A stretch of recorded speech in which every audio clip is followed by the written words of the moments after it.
اختلاف صحابہ کے درمیان بھی ہوا ہے، اختلاف مجتہدین کے درمیان میں بھی ہوا ہے، تابعین کے درمیان بھی، لیکن وہ اختلاف ذاتی اغراض کے لیے نہیں تھا، وہ اختلاف علمی ہوتا تھا۔ علمی بحث ہے، ایک آدمی کی سمجھ میں یوں ہے، ایک کی سمجھ میں یوں ہے۔ دیکھیے عہد نبوی میں اختلاف ہوا جب رسول اکرم صلی اللہ علیہ وسلم پہلی دفعہ آپ کی خبر اڑی مسجد نبوی میں کہ اللہ کے رسول فوت ہو۔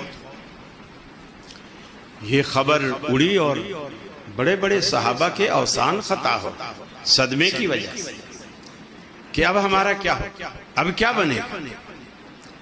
حضرت عمر جیسا بہادر، حضرت عمر جیسا جری، اس نے تلوار اپنی نیام سے نکالی اور منبر پہ کھڑا ہو گیا اور مسجد میں ٹہلنے لگا اور کہا خبردار اگر کسی نے کہا حضور فوت ہو گئے تو میں تلوار سے اس کی گردن کاٹ دوں۔ سارے صحابہ چپ بیٹھے، ایسے جیسے آپ کہتے ہیں نا سانپ سونگ گیا ہے، کوئی آواز نہیں، کوئی شور شرابہ نہیں۔ حضرت عمر کھڑے ہیں تلوار لے کر۔ تھوڑی دیر بعد ابو بکر صدیق رضی اللہ تعالی عنہ، ان کو بھی خبر ملتی ہے۔ ان کی بیٹی کا گھر تھا حضرت عائشہ کا، جس میں رسول اللہ صلی اللہ علیہ وسلم کا جسد خاکی رکھا ہوا تھا۔ وہ پہلے بیٹی کے گھر گئے تصدیق کرنے کے لیے کہ آیا یہ خبر درست ہے یا غلط۔ آپ کے جسم اطہر پر ایک یمنی دھاری دار چادر تھی جو آپ کے جسم پر ڈالی گئی تھی۔ صدیق اکبر نے پیشانی سے کپڑا ہٹایا، پیشانی کا بوسہ دیا اور فرمایا اے اللہ کے رسول، بس یہی موت ہے جو آ چکی ہے، اللہ آپ پر دو موتیں نہیں لائے گا، جو موت سب پر آتی ہے وہ آ چکی، دو موتیں اللہ نہیں لائے۔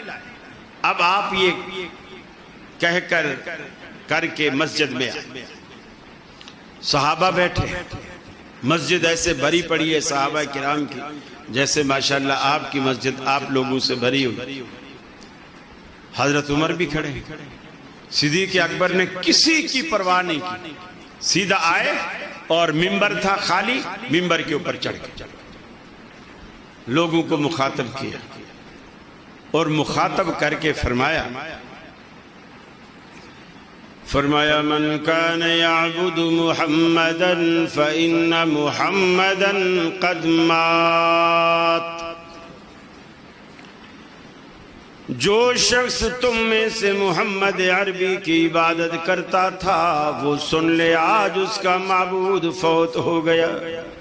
ان محمدا قد مات ومن کان یعبد اللہ، اور جو اللہ کی بندگی کرتا تھا یا کرتا ہے فإن اللہ حی لا یموت، وہ سن لے کہ اس کا معبود زندہ ہے، ایسا زندہ ہے لا یموت، اس پر کبھی موت نہیں آنی، اس پر کبھی موت نہیں آنی۔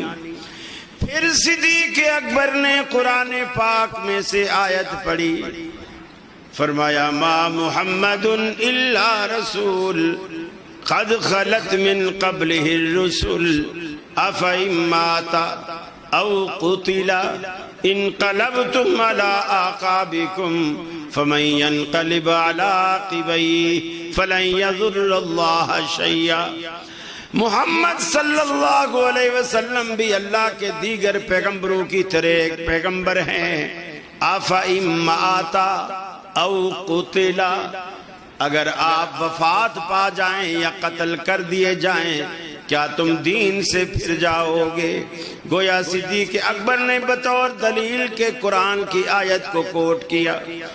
دوسرا حوالہ قرآن پاک میں سے دیا، فرمایا اللہ کا قرآن اللہ کے حبیب سے کہتا ہے اِنَّكَ مَيِّتٌ وَإِنَّهُمْ مَيِّتُونَ، اے حبیب آپ بھی دنیا سے جانے والے ہیں اور یہ بدبخت جو دن رات آپ کی موت کی دعائیں کرتے ہیں یہ بھی تو دنیا سے جانے والے ہیں۔ افَإِن مِتَّ فَهُمُ الْخَالِدُونَ، تیسری آیت کوٹ کی، افَإِن مِتَّ فَهُمُ الْخَالِدُونَ۔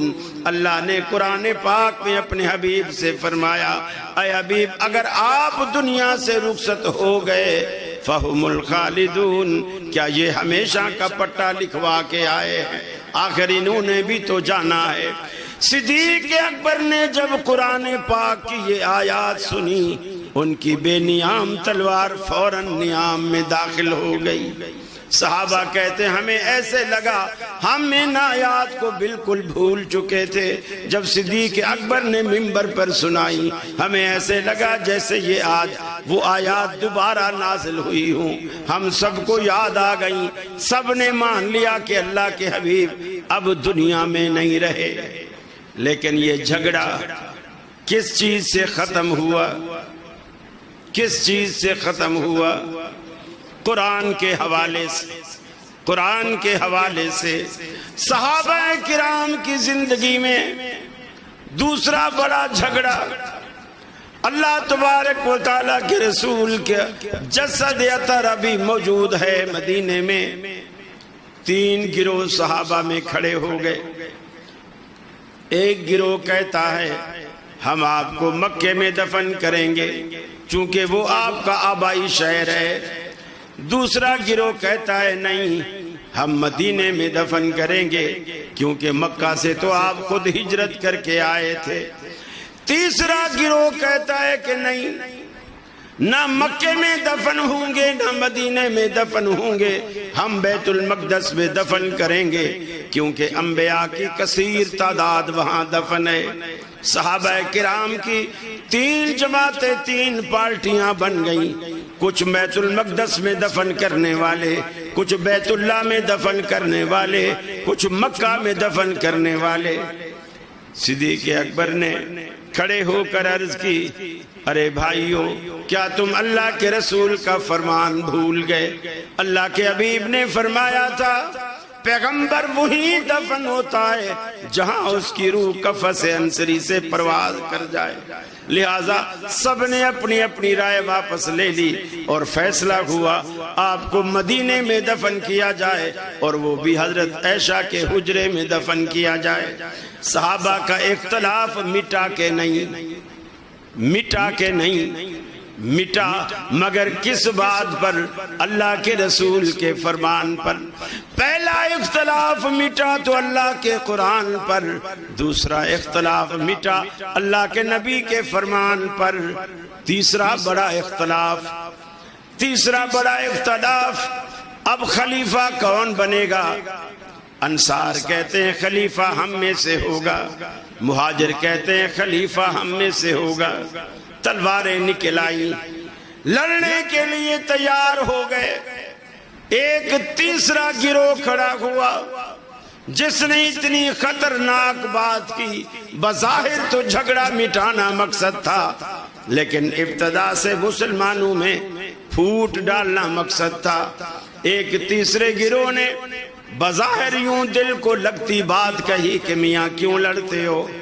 انصاریوں کا خلیفہ انصاری بنا لو، مہاجروں کا خلیفہ مہاجر بنا لو، گویا 2 خلیفے بنا لو، انصار الگ اور مہاجر الگ، تاکہ جھگڑا ختم ہو جائے۔ صحابہ کرام میں سے ایک شخص اٹھا کہنے لگا، ارے تم جھگڑا کرتے ہو، اللہ کے رسول کا فرمان کیا تم بھول چکے؟ آپ نے فرمایا تھا الائمۃ من القریش، امامت تو قریشیوں کا حق ہے، امامت تو قریشیوں کا حق ہے، اور قریش سارے کے سارے مہاجر، قریشی جو تھے وہ مہاجر۔ فیصلہ ہو گیا۔ یہ حدیث سنتے ہی حضرت عمر نے ابو بکر صدیق کا ہاتھ پکڑا، ایسے اٹھایا اور اپنا دائیں ہاتھ ان کے ہاتھ میں رکھا۔ اس کے بعد صحابہ کہتے ہیں کہ جتنے بھی مجمع میں لوگ موجود تھے بیعت کرنے کے لیے ایسے ٹوٹ پڑے جیسے شہد کی چھتے پر شہد کی مکھیاں ٹوٹ پڑی، اس طرح لوگوں نے بیعت کی۔ اب یہ تیسرا بڑا اختلاف بھی ختم ہوا، لیکن کس بات پر ختم ہوا؟ نبی کریم کے فرمان پر۔ یہ 2 باتیں ہیں جو بتاتی ہیں کہ دین اصل کیا ہے۔ دلیل جب تک آپ کے سامنے نہ آئے